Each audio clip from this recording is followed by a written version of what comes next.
इससे पहले नरांतक और देवांतक हमें रोकने के लिए किसी और को भेजें। हमें काशी की सीमा में प्रवेश कर जाना चाहिए। वैसे भी लंबा रास्ता अभी शेष है। नहीं काशी नरेश, काशी तो अति निकट है।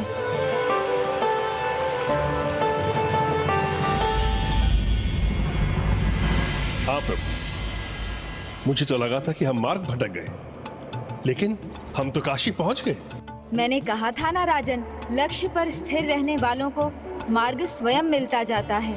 हाँ प्रभु, किंतु जो लक्ष्य प्राप्ति के लिए अधर्म का मार्ग अपनाते हैं, उनका विनाश ही उनका लक्ष्य बन जाता है, जिसकी ओर वो निरंतर बढ़ते जाते हैं। चलिए राजन।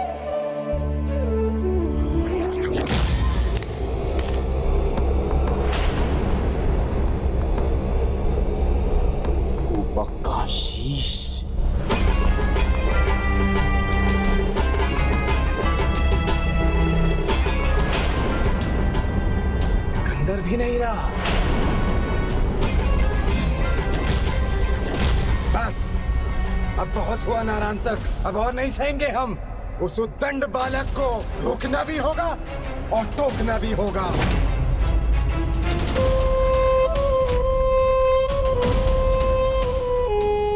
उचित कहा भ्राताश्री, किंतु मैंने तुमसे कहा था ना, यदि किसी कारण हम में से किसी एक को जाना पड़ा तो सर्वप्रथम मैं जाऊंगा।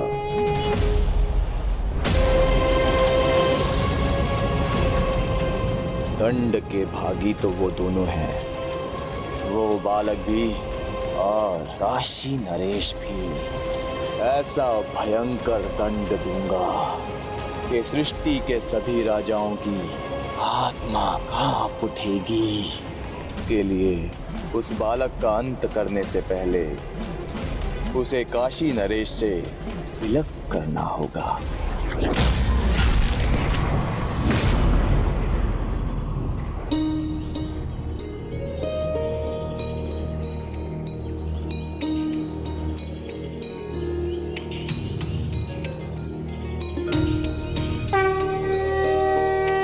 ओम नमः शिवाय। हर हर महादेव।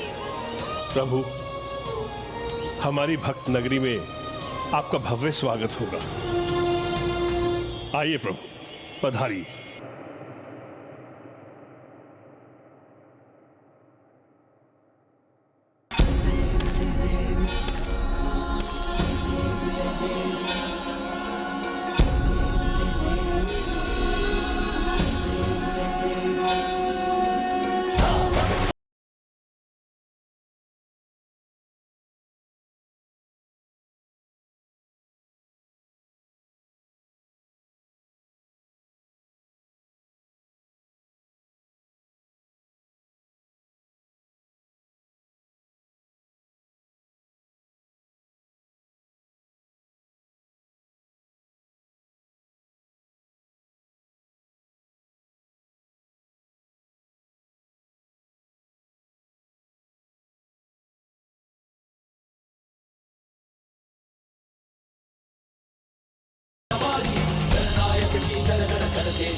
प्रभु, एक क्षण के लिए तो ऐसा आभास हुआ जैसे आप साक्षात मेरे सामने मुझे दर्शन देने आए हैं।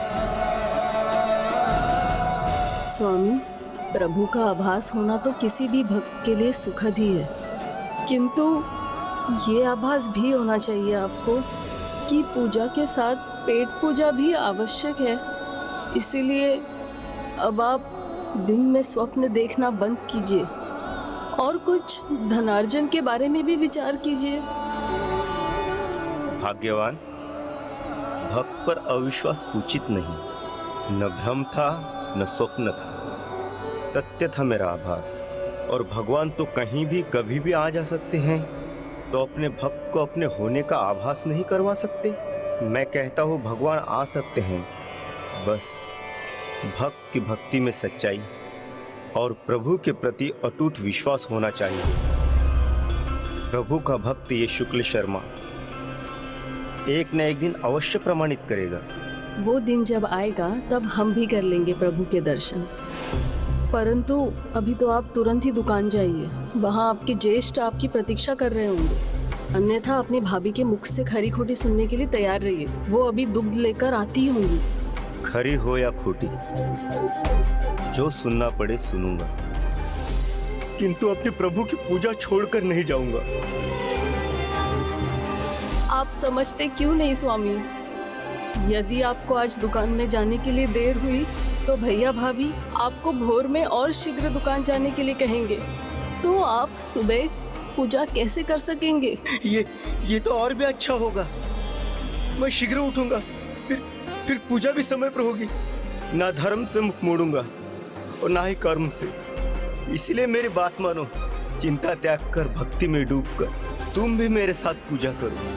जब भगवान के निकट होने का आभास होता है तो पूजा का आनंद 2 गुना हो जाता है। प्रभु ऐसी ही कृपा बनाए रखना। काशी नरेश की महर्षि कश्यप पुत्र महोत्कट विनायक की, काशी नरेश की महर्षि कश्यप पुत्र महोत्कट विनायक की, काशी नरेश की महर्षि कश्यप पुत्र महोत्कट विनायक की, काशी नरेश की महर्षि कश्यप पुत्र महोत्कट विनायक की, काशी नरेश की महर्षि कश्यप पुत्र महोत्कट विनायक की, काशी नरेश की महर्षि कश्यप पुत्र महोत्कट विनायक की, महर्षि कश्यप पुत्र महोत्कट विनायक की। ये तो वही गजमुख प्रभु जैसे लग रहे हैं। काका जिन प्रतिमा की पूजा करता है वैसे ही तो है ये। पुत्र महोत्कट विनायक की।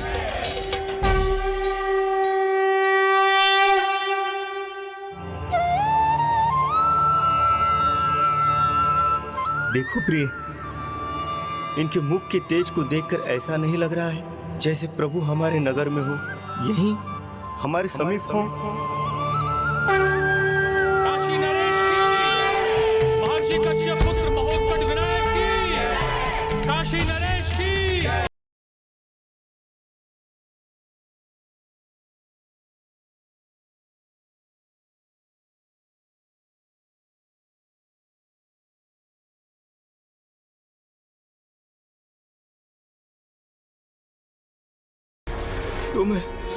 तो मैं अपने भजन से उनका स्वागत करूंगा।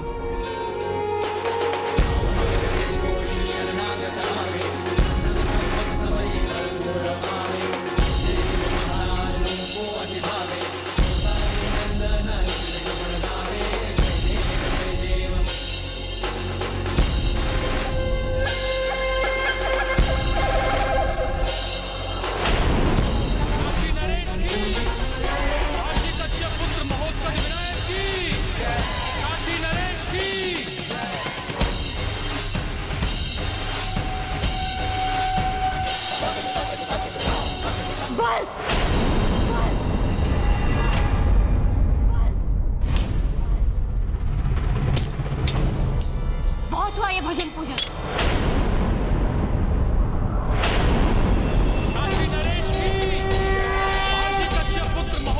मुझे काका को बताना चाहिए, वो बहुत प्रसन्न होंगे।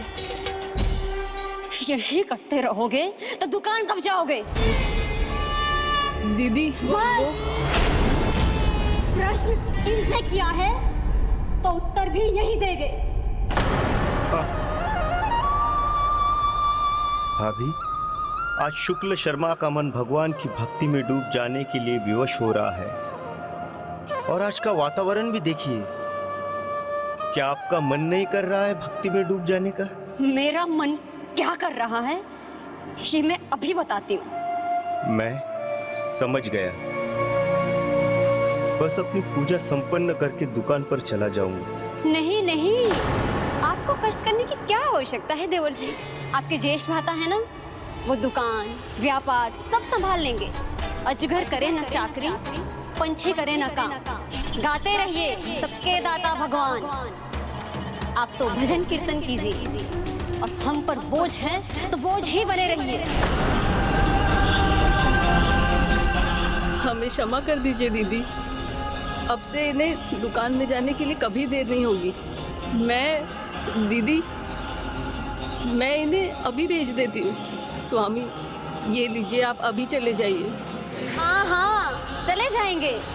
बहुत देखे मैंने ऐसे दिखावे। आज तक तो तुम सदा से इनका ही साथ देती रही, किंतु अब मैं ही सख्ती करूंगी। अब देखो, अब भोर से तुम्हारे भैया नहीं, तुम दुकान पर जाओ। फिर मैं देखूंगी कैसे नहीं छूटता तुम्हारा ये पूजा पाठ और ये निठल्लापन। उचित है दीदी, हमें क्षमा कर दीजिए।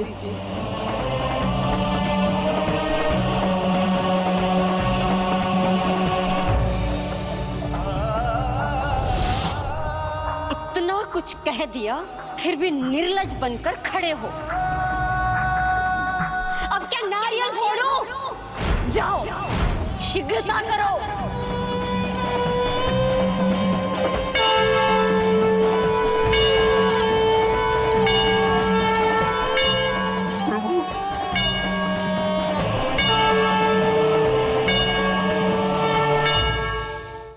काका काका काका, एक अद्भुत सूचना है आपके लिए। आप सुनेंगे तो चकित हो जाएंगे। आज नगर में उत्सव और आनंद है, क्योंकि काशी नरेश एक अद्भुत गजमुख बालक के साथ लौटे हैं।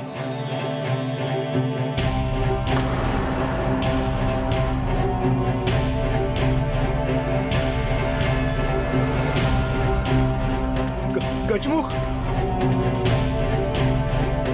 अर्थात क्या वो ऐसे दिखाई देते हैं?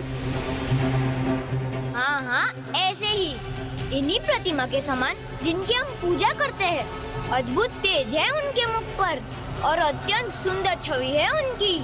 आज उन्हें देखकर मुझे भी आपकी जैसी भक्ति का अनुभव हुआ। सभी नगरवासी उनकी जय जयकार कर रहे हैं। उन्हें महोत्कट विनायक के नाम से पुकार रहे हैं। उन्हें महोत्कट विनायक के नाम से पुकार रहे हैं।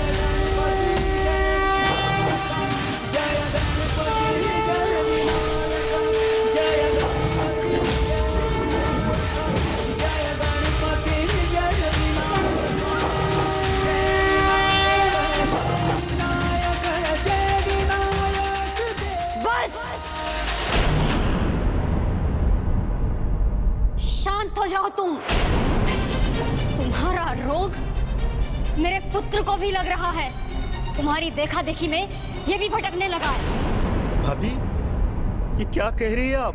भक्ति तो उचित मार्ग दिखाती है, भटकाती नहीं है।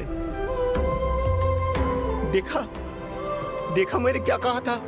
मुझे प्रभु के आगमन का आभास हुआ था। और देखो, मुन्ना ने भी यही कहा था। स्वयं गजमुख विनायक हमारे यहाँ पधार रहे हैं। वो यही है, यहाँ हमारे नगर में। महर्षि कश्यप पुत्र महोत्कट विनायक की, काशी नरेश की। महर्षि कश्यप पुत्र महोत्कट विनायक की, काशी नरेश की।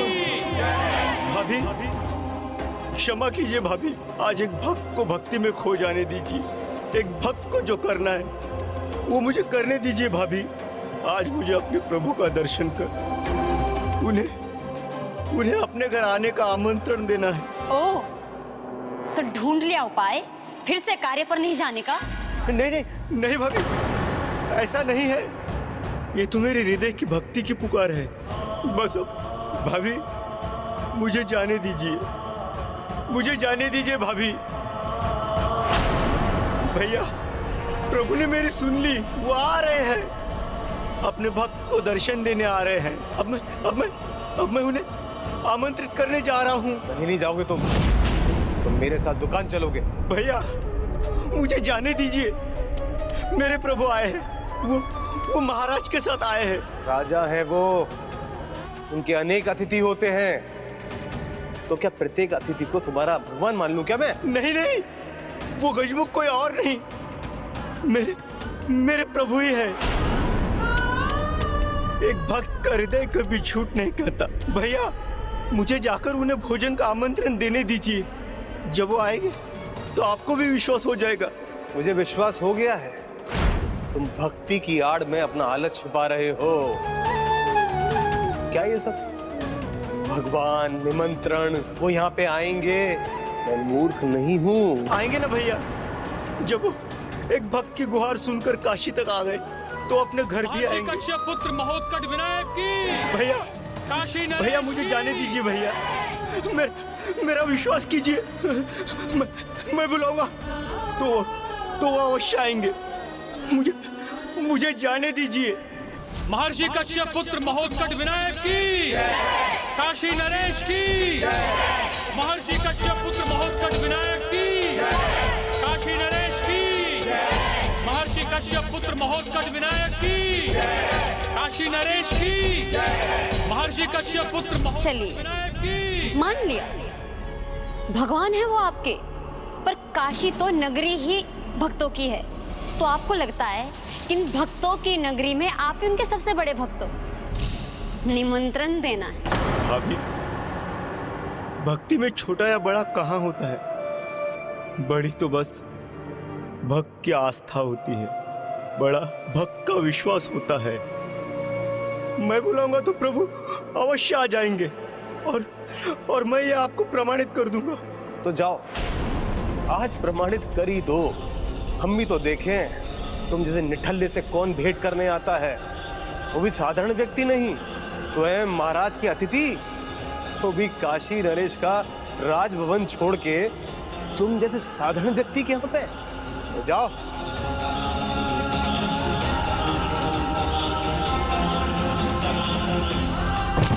प्रभु प्रभु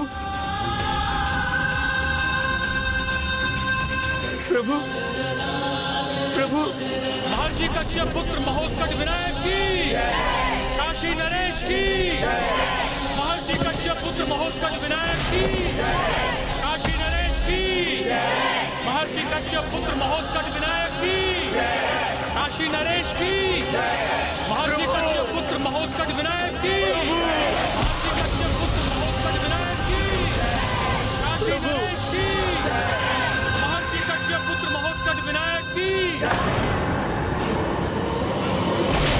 प्रभु प्रभु प्रभु प्रभु मुझे जाने दीजिए। प्रभु यहाँ देखिए, आपका भक्त। हे, ये राजभवन है, अनुमति के बिना तुम प्रवेश नहीं कर सकते। मैं यूं जाऊंगा, आमंत्रण दूंगा और लौट जाऊंगा। दर्पण में अपना मुखड़ा देखा है? चला है प्रभु को आमंत्रित करने। प्रभु भक्त का मुख नहीं देखते, उन्हें तो मोह है बस भक्ति का। प्रहरी जी, मुझे अंदर जाने दीजिए। प्रहरी जी। प्रभु को भाई या ना भाई, हमें तुम्हारा मुखड़ा नहीं भाया। चले जाओ यहाँ से, फिर लौटे तो देखना। और हाँ, तुम्हारे प्रभु को तुमसे मिलना होगा तो स्वयं चले आएंगे, तुम्हारे मन की पुकार सुनकर। बड़े ज्ञानी है प्रहरी जी, कितने ज्ञान की बात कहे गए। प्रभु तो सबके मन की बात जानते हैं, तो मेरे मन की पुकार सुनकर मुझसे भेंट करने अवश्य आएंगे।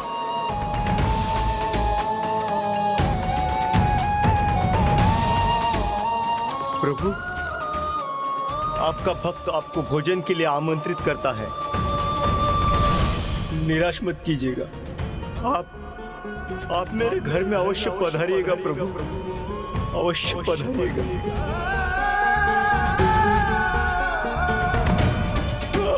आप पधारेंगे ना प्रभु, आप पधारेंगे ना प्रभु, आप पधारेंगे ना।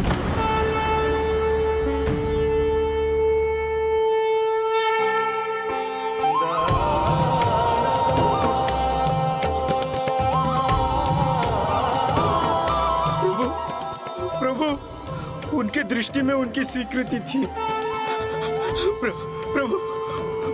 प्रभु ने मेरे और देखा, अर्थात वो मेरे घर आएंगे।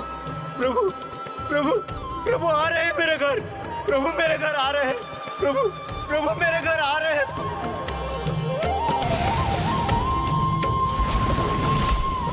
अद्भुत भक्ति थी आपके भक्त शुक्ल शर्मा में प्रभु। तो क्या आपने प्रभु विनायक रूप में उसकी भक्ति का पुरस्कार उसे दिया? क्या आप उसके घर भोजन करने गए? मूषक जी, भक्त की भक्ति और माता की ममता में इतनी शक्ति होती है कि उनके सामने तो भगवान को भी झुकना पड़ जाता है। और भगवान एवं भक्त की प्रतीक्षा अब शीघ्र समाप्त होने वाली थी।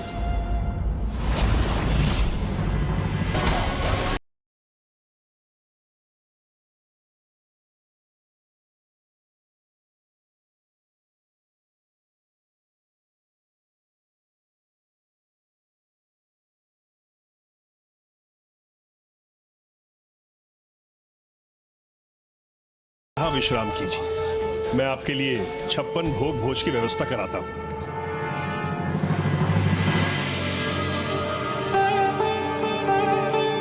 अतिथि के सत्कार में कोई कमी नहीं आनी चाहिए, शीघ्रता कीजिए। विनायक जी को भोजन में विशेष रुचि है, इसलिए आप उनके लिए शीघ्र ही 56 भोग प्रस्तुत करें। और हाँ, मोतीचूर के लड्डू अवश्य बनाइएगा। प्रभु ने मुझे देखा, मेरा निमंत्रण स्वीकार किया। प्रिय, प्रभु ने आशीष दिया है मुझे, प्रभु अवश्य आएंगे। अब ऐसी खड़ी मत रहो प्रिय, जाओ उनके लिए भोजन तैयार करो। स्वामी, प्रभु के लिए क्या बनाऊं? तो जो पकवान बना सकती हो बनाओ, खीर, पूरी, शीरा।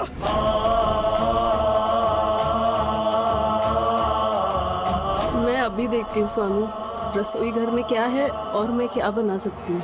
हाँ, जाओ वाह जाओ। वाह वाह, अति उत्तम। अब प्रभु के लिए पकवान भी बनेंगे, मीठे मीठे। कदापि नहीं, जब तक मैं जीवित हूँ इस घर के अनाज का एक भी दाना व्यर्थ नहीं होने दूंगी।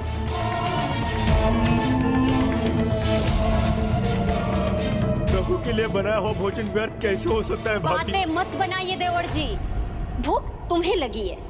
खीर, पूरी, हलवा खाना तुम्हें है और नाम भगवान का ले रहे हो।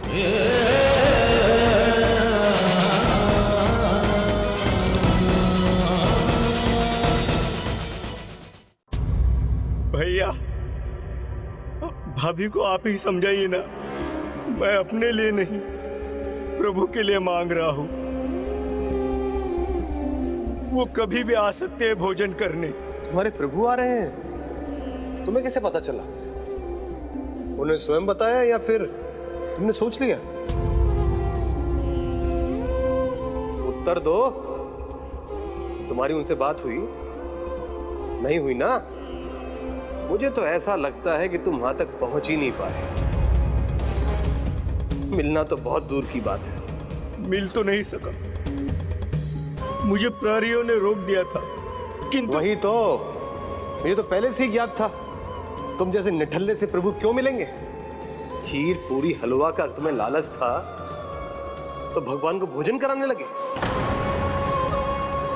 ये कैसे भ्राता है स्वामी आपके? काम के न काज के, बस शत्रु है अनाज के। भैया, प्रभु तो अंतर्यामी है, वो मेरे मन का भाव समझ गए, मेरी ओर देखा, अर्थात मेरा निमंत्रण स्वीकार किया। तो उन्होंने मेरे मन की सुन ली होगी, है ना? मुझे अनाज का भंडार चाहिए, मुझे बहुत सारा धन चाहिए, मुझे बहुत सारा धन चाहिए जिसमें तुम जैसे निठल्ले भाई का मैं बोल उठा सकूं। बहुत बड़ा घर चाहिए, राजभवन जैसा, जिसमें मैं तुम्हें रख सकूं। नहीं, ये तुम्हारे भगवान करेंगे, तुम्हारे भगवान करेंगे। किंतु मैं तो बस प्रभु को यहाँ बुलाकर उनके आवा भगत करना चाहता था। खीर पूरी नहीं तो एक व्यंजन बने, इतना अनाज तो दे ही दो। भाभी, आज कुछ तो दे ही दीजिए, जिससे प्रभु यहाँ भोजन किए बिना ना लौटे। कल से भले आप हमें भूखा रखिए। भूखा तो तुम्हें रखना ही चाहिए, वो तो हम तुम पे दया करते हैं। प्रभु आएंगे इनके घर आएंगे, वो भी भोजन करने, जिसके लिए इनको अनाज चाहिए। भक्त के विश्वास को प्रभु कभी ठेस नहीं लगने देंगे, वो अवश्य आएंगे। मुझे तो प्रभु का स्वागत करना है। अतिथि का स्वागत करना ये तो सौभाग्य की बात है, किंतु जो अतिथि हमारे यहाँ आ रहा है वो योग्य है भी या नहीं, ये जानना तो अनिवार्य है ना? क्यों महाराज? किसने मेरे विश्वास और मेरे अतिथि की योग्यता पर प्रश्न करने का दुस्साहस किया है?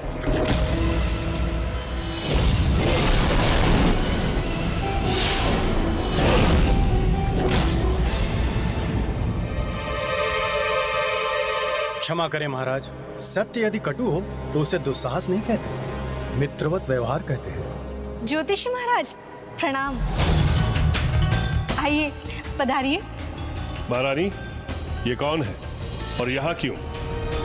ज्योतिष शास्त्र के प्रकांड पंडित हैं। हमारे नगर में नए हैं। पूरे नगर में इनकी प्रशंसा हो रही है, इसीलिए मैंने इन्हें यहाँ बुलाया है। प्रणाम महाराज। आप कहें तो वही कहूँ जो आपको प्रिय हो, अन्यथा वो कहूँ जो सत्य है। सत्य तो इन्होंने चुटकी में ही बता दिया था, जिसकी साक्षी संपूर्ण काशी बनी। भूत भविष्य सब ज्ञात है इन्हें। राजा उसी को सत्य मानता है जिसका प्रत्यक्ष प्रमाण उसके सामने हो। स्वामी, आपका विनायक जी के साथ आना ज्योतिषी जी ने पूर्व में ही बता दिया था। मुझे ही नहीं, संपूर्ण काशी को इन पर और इनकी भविष्यवाणी पर विश्वास है। आप पुत्र के विवाह की चर्चा इनसे कीजिए, मैं 56 भोग की व्यवस्था देखती हूँ। विराजिए ज्योतिषी जी, विराजिए। अर्थहीन संवाद के लिए समय नहीं है मेरे पास। बताइए ज्योतिष महाराज, क्या दिखाई देता है मेरे भाग्य में? आपका भाग्य तो आपके मुखमंडल के आभा से ही ज्ञात हो रहा है। आप महान शक्तिशाली, महाबली, सम्राट, महाराज हैं। आपके स्वभाव में किसी की अधीनता स्वीकार करना नहीं लिखा है। ये तो काशी का कोई बालक भी आपको बता सकता है ज्योतिष महाराज। अब उन दुष्टों के विरोध में अन्य अनेक राजा मेरे साथ होंगे। तो ठीक है महाराज, मैं आपको वो बताता हूँ जो आपके सिवा किसी को भी ज्ञात नहीं है। आप बालपन से ही अपने प्रजा के प्रति सजग रहे हैं, अपने प्रजा की सुरक्षा के प्रति सजग रहे हैं। आपने अपने प्रताप से अपनी प्रजा को और अपने राज्य को सुरक्षा प्रदान की है, जैसे कि वो बालक जिसे आपने मगर का आहार होने से बचाया महाराज। वो तो बड़ी विशेष घटना थी जिसका ज्ञान कदाचित किसी को ही हो।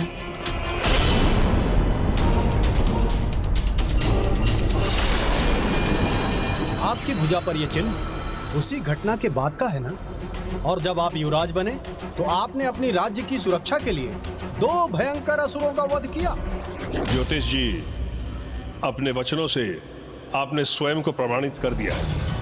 अब आप वो कहिए जो आप कहने के लिए आए हैं। बताइए, हमारे भविष्य के गर्भ में क्या छिपा है? मुझे वो दिखाई दे रहा है महाराज जो सबको दिखाई दे रहा है। मेरे मन में भी वही प्रश्न कौंध रहा है जो सबके मन में है। आप कितने शक्तिशाली राजा हैं, उसके बाद भी आपको एक साधारण से बालक की सहायता की आवश्यकता पड़ गई। अपने पुत्र के रक्षक की चिंता में आप इतने विचलित हो गए। आपको तो ज्ञात है ज्योतिष जी, मेरे शत्रु नरांतक और देवांतक अत्यंत भयंकर हैं।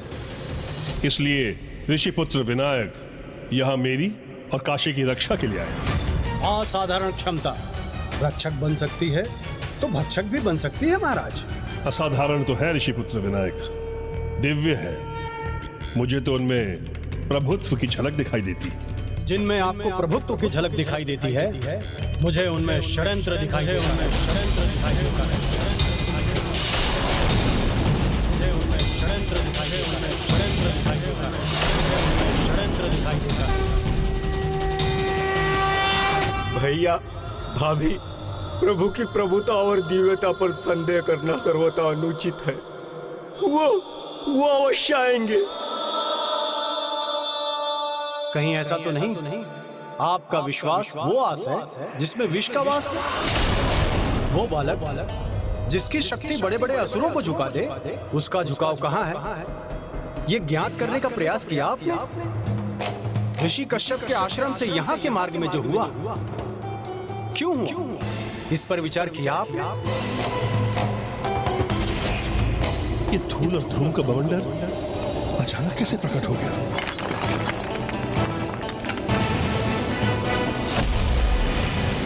हाँ ज्योतिष महाराज, विनायक जी ने अपने दिव्य शक्तियों का परिचय दिया, मेरी रक्षा की, असुरों की एक नहीं सुनी। आपकी भी तो नहीं सुनी। आपने जितने भी उपाय बताए उन्होंने नकार दिया। पहले आपको संकट में प्रवेश कराया, उसके बाद स्वयं उबार भी दिया। अब आप ही बताइए महाराज, क्यों? क्या होने वाला है उन्हें पहले से ही ज्ञात कैसे था? अंतर्यामी है वो, सर्वव्यापी है वो। भक्त कुछ कहे ना कहे, परंतु उसकी हृदय की पुकार प्रभु स्वतः ज्ञात कर ही लेते हैं। सोचिए महाराज, आरंभ में ही आसुरी बवंडर आया, उस भवंडर को अपना मार्ग बदलने दिया। क्यों महाराज? क्योंकि वो जानते थे कि वो दुष्ट वहां मिलेगा और वो उनका सामना वहां कर सकते हैं। धूम्राक्ष का वध यही ना? वहीं से आपको उन पर विश्वास हुआ। धूम्राक्ष जैसे असुर के पास दिव्य अस्त्र प्राप्त था।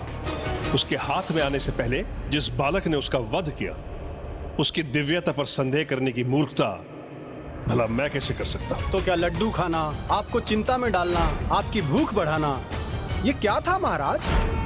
ये मूर्खता थी? नहीं, कदाचित ये धूर्तता थी, ताकि जिम्भा और उसके पुत्रों के जाल में आप फंस जाएं और उनसे आपको वो मुक्त कराएं। क्यों महाराज? इसलिए कि आपका विश्वास वो पा सके, इसीलिए वो ऐसा कर रहे हैं। जब उन्होंने कूपक के भीतर प्रवेश किया, स्मरण है आपको, वो कूपक के बाहर तब तक नहीं आए जब तक आपका जीवन संकट में पड़ नहीं गया।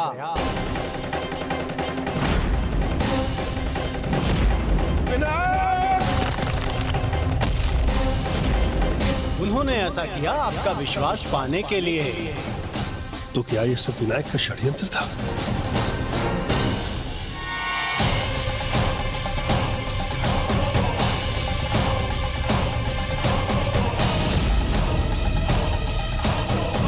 तो क्या एक संकट से उभरने के लिए मैंने दूसरा संकट मोल ले लिया?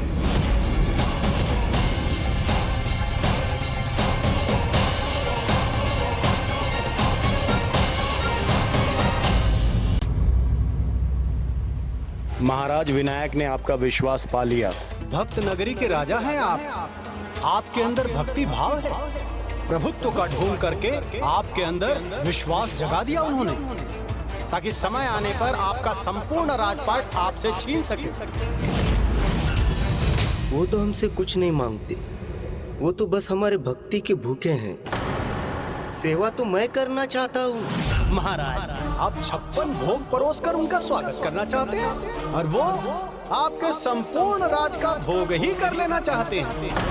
आप स्वयं सोचिए ना महाराज, नारांतक और देवांतक से युद्ध वो करेंगे, विजय वो पाएंगे, तो प्रजा के मन में विश्वास का भाव किसके लिए उत्पन्न होगा? आपके लिए या उनके लिए? आप कुछ भी कर लें, वो काशी पर अपना अधिकार जमा लेंगे। आप कुछ भी ना कर सकेंगे। जो मैंने कहा वो सत्य है, किंतु उस पर विश्वास अविश्वास करना आपके ऊपर है।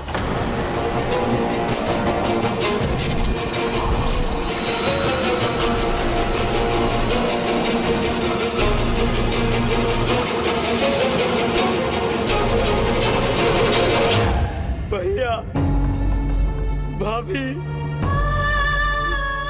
मेरा विश्वास कीजिए, इसके लिए कदापि आपको पछताना नहीं होगा। पछताएंगे महाराज, आप बहुत पछताएंगे।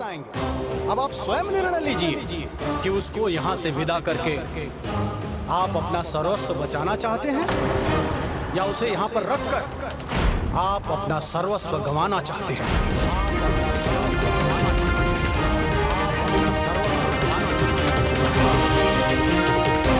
भैया, मेरा जो कुछ भी है वो सब प्रभु का है। मैं तो अपना सब कुछ खोकर भी एक बार उनकी सेवा का सुख पाना चाहता हूँ। मुझे आज उन्हें भोजन परोसने के लिए कुछ अन्न दे दीजिए। उसके लिए कुछ भी ले लीजिए।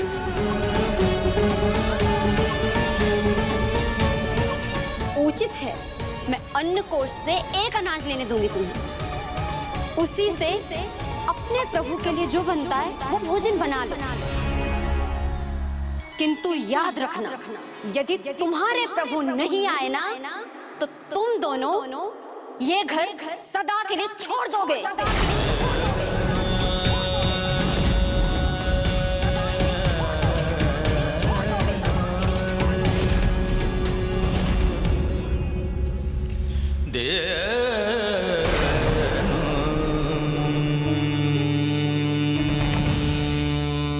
चौंक क्यों गए?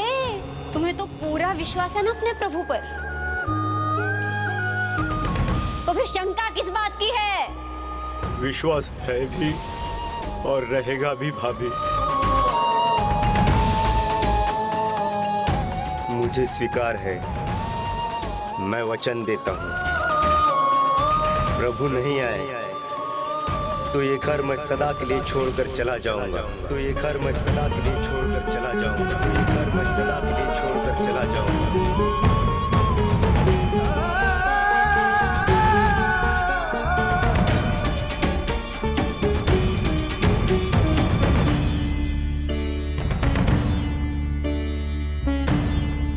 ये लो।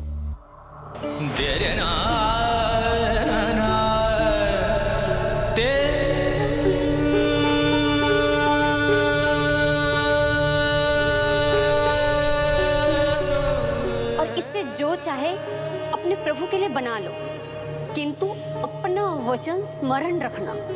यदि तुम्हारे प्रभु नहीं आए ना, तो तुम और तुम्हारी ये निठल्ली पत्नी मुझे यहाँ नहीं दिखने चाह रही।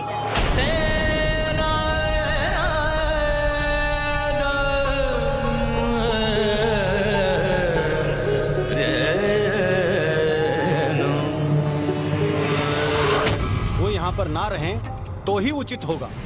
आपको उसे यहाँ से जाने के लिए कहना होगा। आपकी सुरक्षा उसी में है महाराज।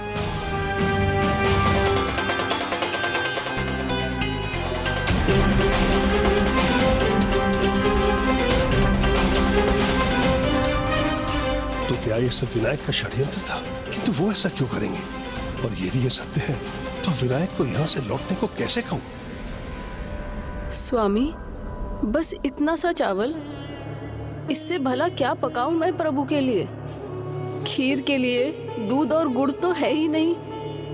केवल गुड़ भी होता तो मैं मीठा भात बना देती प्रभु के लिए, किंतु केवल चावल से क्या बनाऊं मैं प्रभु के लिए? वही बनाओ जो प्रभु को रुचकर लगता है। माड़ भात। चावल ही मिले हैं तो इसका अर्थ है प्रभु को माड़ भात खाने की इच्छा हुई। वो कुछ और खाना चाहते तो हमें कुछ और मिल जाता।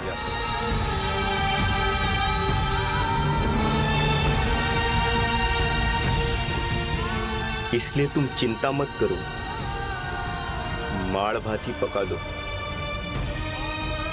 उचित है स्वामी।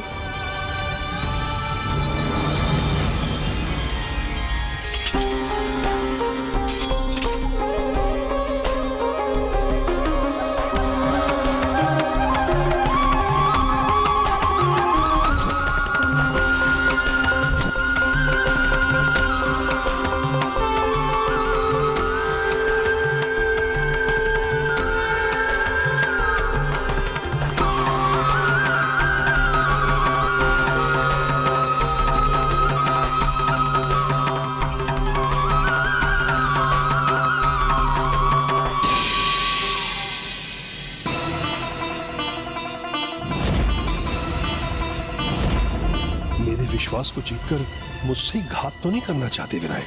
नहीं नहीं, मुझे सतर्क रहना चाहिए।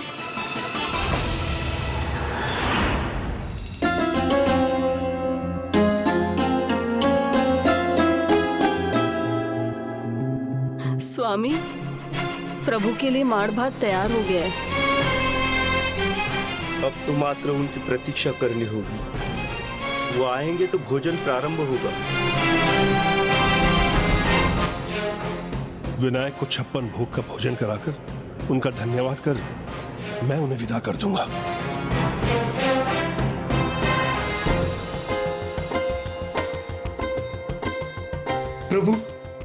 प्रभु शीघ्र आएंगे।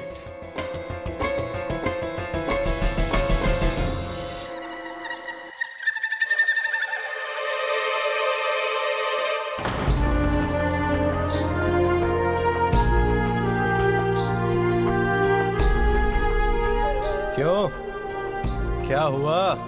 कहाँ रह गए तुम्हारे प्रभु? तुम्हारे प्रभु अभी तक भला आए क्यों नहीं? राजा को अपने निर्णय पर अडिग रहना चाहिए। कहीं ऐसा तो नहीं आपको विनायक को लौटाने का साहस नहीं हो रहा है? साहस तो है ना, उनके ना आने के परिणाम भुगतने का।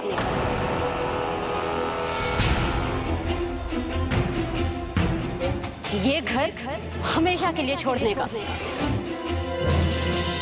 आपने उसे लौटाने का साहस नहीं किया ना महाराज, तो आपको अपना राजपाट छोड़ने का साहस करना होगा। आपको अपना राजपाट छोड़ने का साहस करना होगा। आपको अपना राजपाट छोड़ने का साहस करना होगा वही जो प्रभु को स्वीकार होगा, किंतु भक्ति भाव से भरा मेरा मन ये जानता है वो अवश्य आएंगे।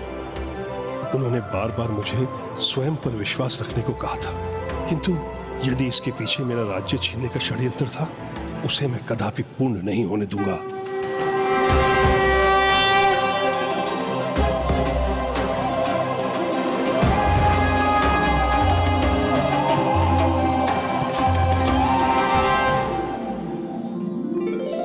ये कैसी भूल हुई मुझसे? भजन कर प्रभु का नाम लूंगा तभी तो प्रभु आएंगे।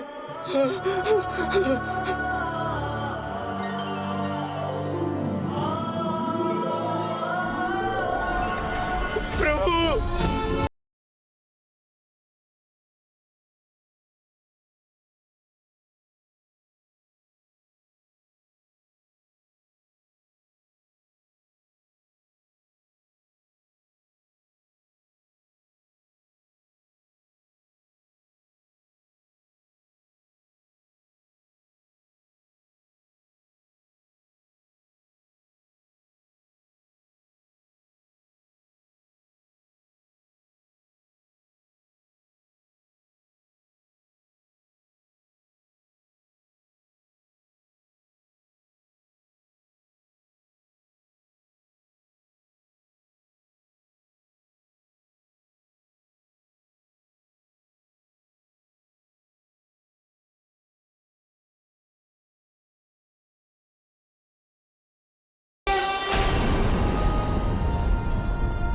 आप कुछ भी कर ले, वो काशी पर अपना अधिकार जमा लेंगे। आप अपना सर्वस्व बचाना चाहते हैं या उसे यहाँ पर रखकर आप अपना सर्वस्व गंवाना चाहते हैं? निर्भय निशंक होकर कहूंगा विनायक जी से लौटने के लिए।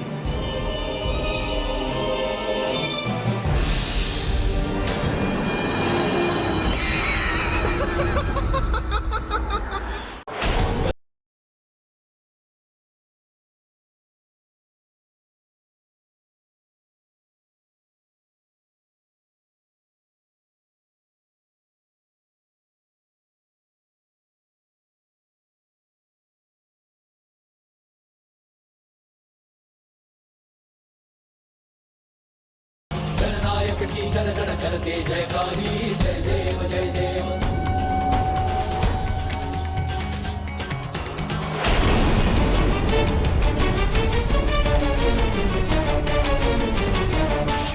विनायक जी यहाँ नहीं तो कहाँ गए? नमामि देवा नमामि देवा, जय गणराजा नमामि देवा। क्या हो गया इसे? कोई इसे रोको। इसके प्रभु तो आए नहीं, कहीं ये नृत्य और भजन करते करते इसके प्राण न चले जाएं।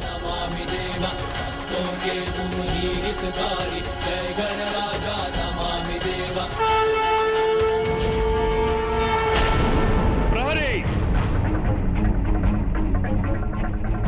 विनायक जी कहाँ है? वो तो बाहर गए हैं महाराज। उन्होंने बस इतना बताया कि वो किसी परिचित से मिलने जा रहे हैं। परिचित? यहाँ काशी में? यहाँ उनका कौन परिचित हो सकता है?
लड्डू साई सुरवर महिमा कहे न जाए लाल ऊपर भो जय देव जय देव जय जय प्रणाम प्रभु। विद्या सुखदाता धन्य तुम्हारो दर्शन मेरा प्रभु जय देव जय देव। मैं कल्पना तो नहीं कर रहा हूँ, स्वप्न तो नहीं देख रहा हूँ, वास्तव में आप ही है ना प्रभु? स्वप्न नहीं, सत्य है। तुम्हारा मेरे प्रति प्रेम सत्य है, तुम्हारा प्रेम भरा आमंत्रण सत्य है, और मेरा यहाँ होना भी सत्य है। तो फिर इतना प्रेम भरा आमंत्रण भला मैं कैसे स्वीकार न करता? मैं धन्य हो गया प्रभु, आपने मेरी पुकार सुन ली। मैंने कहा था ना, मेरे प्रभु अंतर्यामी है, वो मन की बात सुन लेते हैं। मेरे प्रभु आ गए। प्रभु मैं धन्य हो गया प्रभु।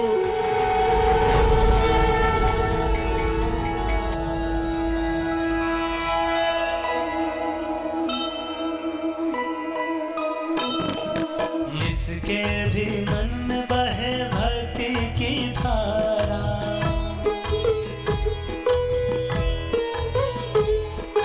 प्रभु उसके सपनों को देते आकारा।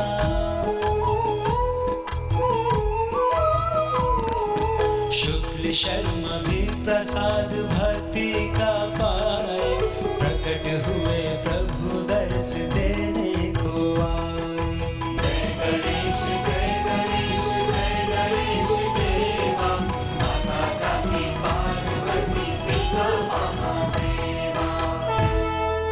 प्रिय प्रभु आए हैं, उन्हें भोजन नहीं कराओगी? किंतु वो भोजन तो जो भी हम भक्ति भाव से प्रस्तुत करेंगे, प्रभु उस भोजन का भोग लगाएंगे। चिंता संकोच सब त्याग दो प्रिय। मैंने कहा था ना, वही भोजन तैयार हुआ है जो प्रभु को खाने का मन था। जी स्वामी, मैं अभी लेकर आती हूँ।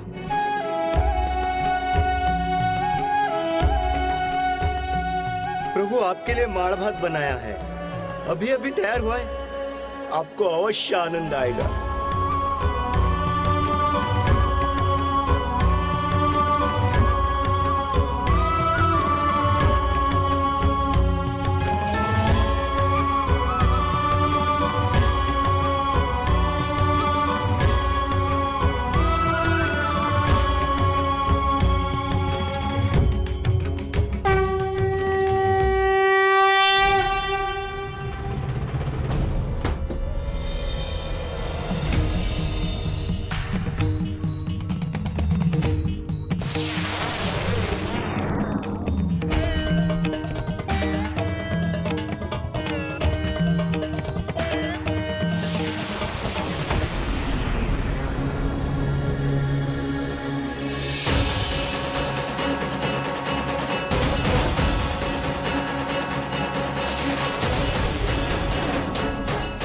हमने राजभवन में इनके लिए 56 भोग का भोज तैयार किया, और ये यहाँ इस दरिद्र के घर में माड़ भात खा रहे हैं। प्रेम से परोसे माड़ भात में जो आनंद है, वो किसी राजभवन के 56 भोग में भी नहीं।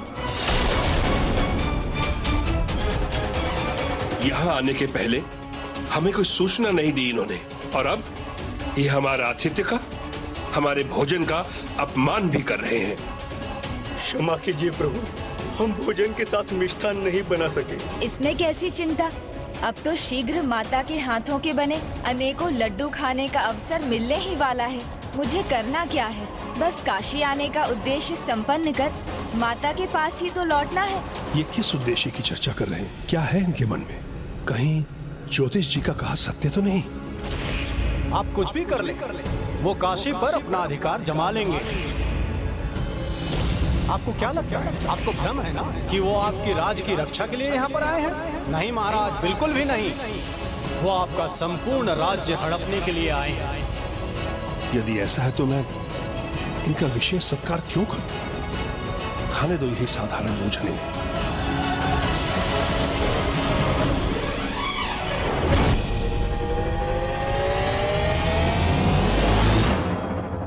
प्रभु, मैं जानता था आप भक्ति भाव के भूखे हैं, ना कि राजसी 56 भोग के। मैंने अत्यंत साधारण भोजन परोसा, पर आपने उसे भी प्रेम से स्वीकार किया प्रभु। आपका ये भक्त धन्य हुआ प्रभु, धन्य हुआ।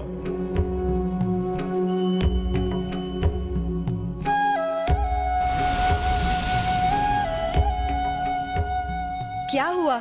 आप मेरे भोजन पात्र को इस प्रकार क्यों देख रहे हैं? क्षमा कीजिए प्रभु, आपको भोग चढ़ाने के बाद अमृत रूपी प्रसाद प्राप्त करने का जो अभ्यास है,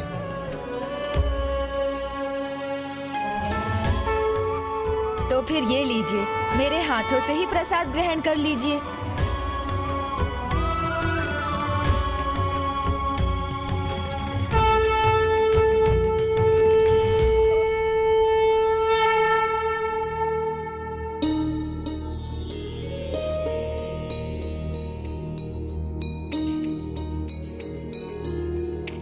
प्रभु, ये माड़ भात तैयार करने वाली मेरी पत्नी, इसे भी प्रसाद मिलना चाहिए।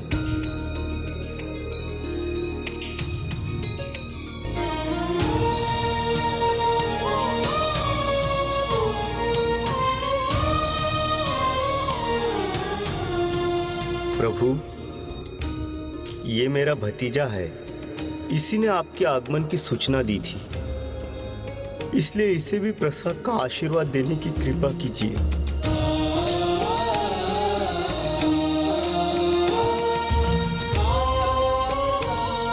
आपने इसको इतनी खरी खोटी सुनाई तो हमें तो प्रसाद से वंचित ही रहना होगा। भैया, भाभी, आप कहाँ जा रहे हैं? प्रभु, ये मेरे भैया भाभी है, मेरे माता पिता समान। ये चावल इन्होंने ही दिया था, तो इनको भी प्रसाद देने की कृपा कीजिए।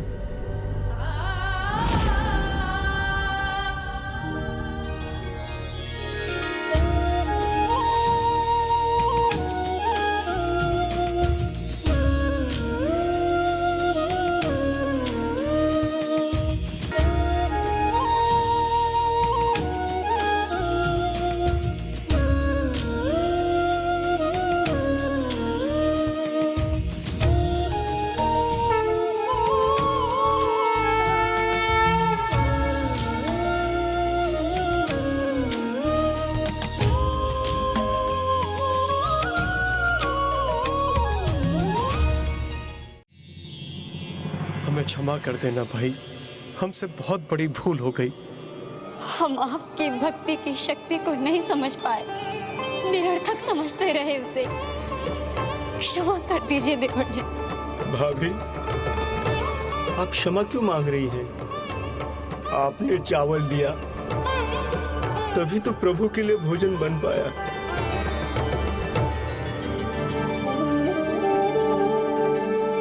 आज मैं समझ गया, विश्वास से बढ़कर कुछ नहीं। सच्चा विश्वास हो तभी भगवान मिलते हैं। हाँ,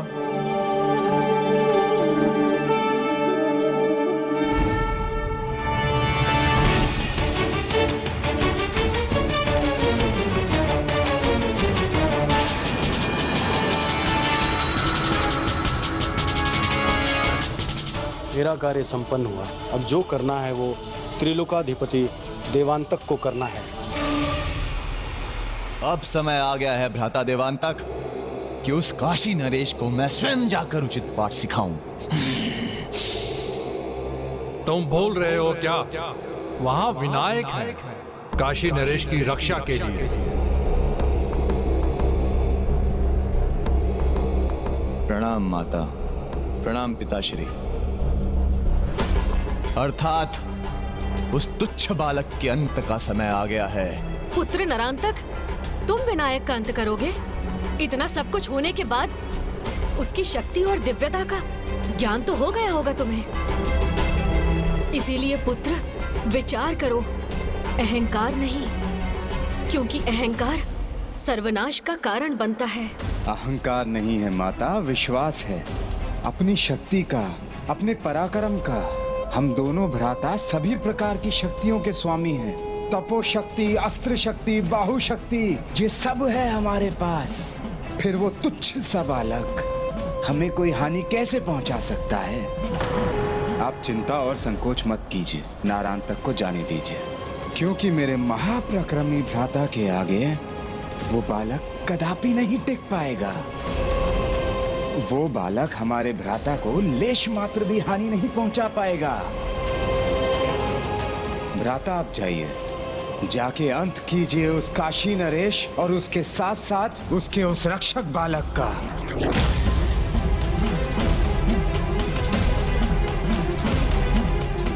आज्ञा दे माताश्री, पिताश्री।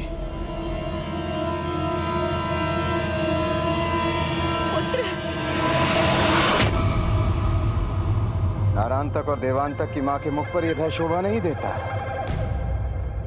भय भी तो उन्हें होना चाहिए जो आपके पुत्रों के विरुद्ध खड़े हैं।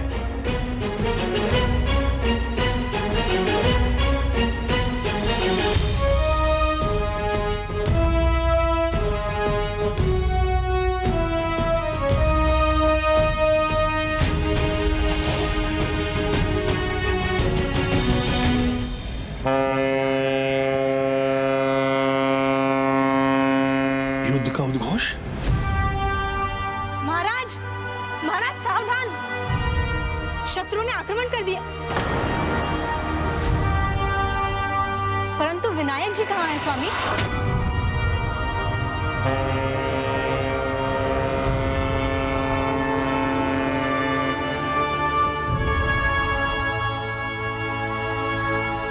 प्रभु, युद्ध का बिगुल बज गया। अब मुझे आपकी और सेवा का अवसर नहीं मिल सकेगा, किंतु ये आवश्यक है। काशी के शत्रु नरांतक और देवांतक का आक्रमण है। काशी नरेश को आपकी आवश्यकता होगी, तो आपको जाना होगा। विनायक जी कहाँ हैं स्वामी? उन्हें तो आपके साथ होना चाहिए। मुझे उन पर पूर्ण विश्वास है, वो आपकी रक्षा करेंगे।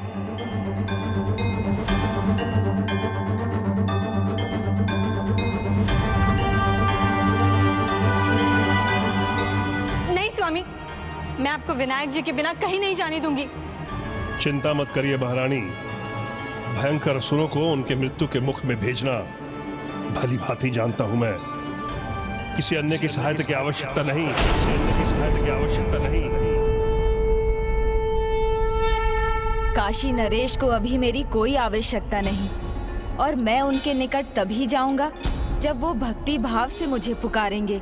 तब तक मैं अपने भक्त के पास ही रुकूंगा, आप लोगों की भक्ति और सेवा का आनंद लूंगा।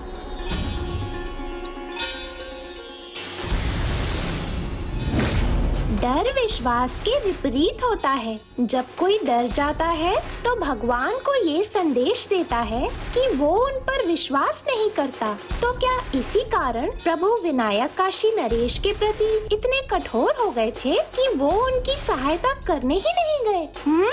बताइए ना प्रभु।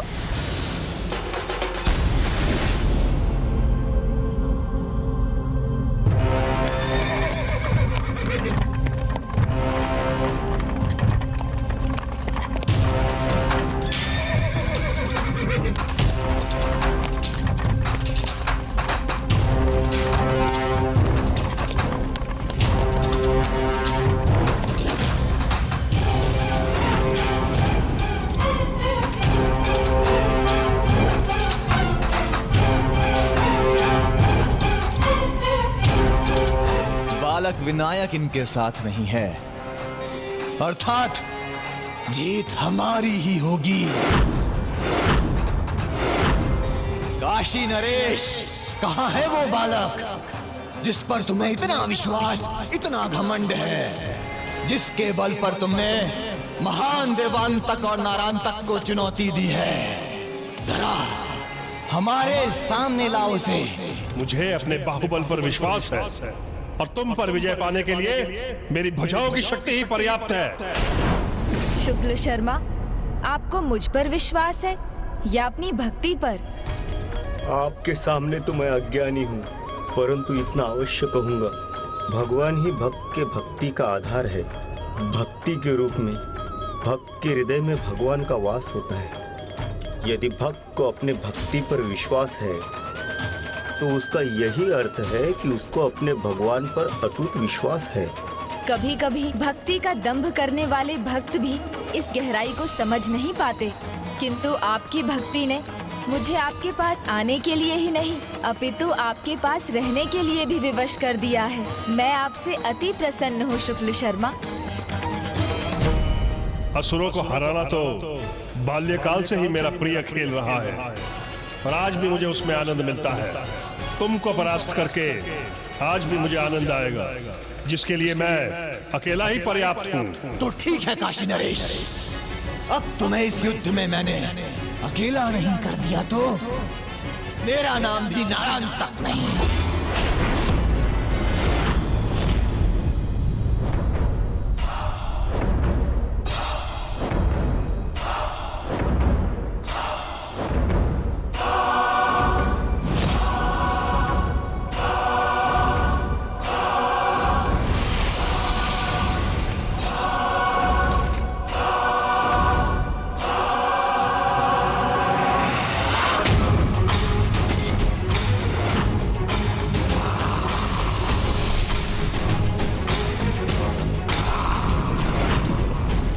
तो अत्यंत भयंकर है, भयानक लावा है इसके मुंह में। पीछे हटने में ही हमारी सुरक्षा है।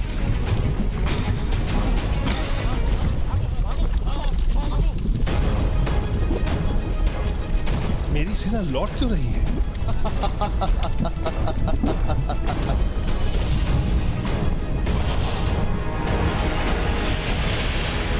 काशी नरेश, तुमने कहा था ना कि तुम युद्ध में अकेले होंगे, तो लो मैंने तुम्हें युद्ध में अकेला कर दिया। आओ करो मुझसे युद्ध, वो भी अकेले। सिंह अकेला होता है तब भी सिंह ही रहता है नारायण, और तुम जैसे भेड़ियों का आखेट करता है।